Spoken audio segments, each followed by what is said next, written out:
мислите си. Сам посягам към подземната неизвестност и към страховете в мислите си. Да влезна или да не влезна в бункера, а всъщност само преди минута съм излезъл от бункера.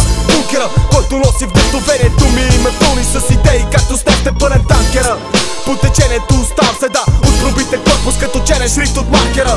Под земята, както под водата, бункера непробиваема за всеки специалист и даже и за про-хакера. Така че си спести усилията, защото няма начин да надигнеш бункера при изобилията от музи, звуци и изкуство. Няма място за злорадство, защото от дълбокото излизат само мисли, фрази и метафори с идеи. Затова не си помисляй.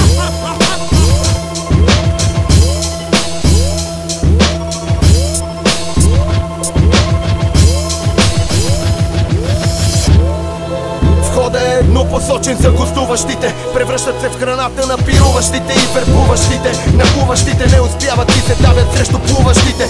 Кои ликуващите са, кои са псуващите? Кога започват дните и кога започват нощите?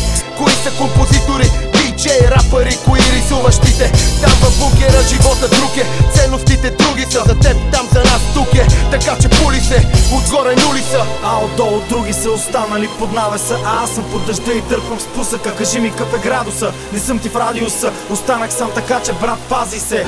И ако още веднъж решиш да ме прецакаш, да знаеш, че нещо много още ти се случи.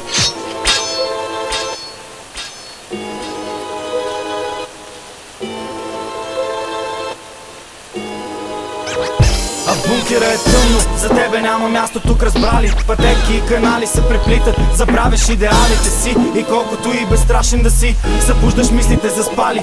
Всички са скандали, чуваш само интриги и скандали. Останали са няколко човека, на които лириката пали. Шибани педали, елате ми и аз ще ви разкъсам на парцали. Разбрали бе? Тихо е в бункера и удря грамотевица, светкавица, единствената светлина в бункера. Качил съм се в танкера и гледам с бинокъла снаряда как попада в целта. А целта е на извън бункерните по-зловещи бокове мисълта. Моята дума изригва от кълта, скални плюнки от словата ми заливам враго фабриките. И това съсипва всичко извън бункерите.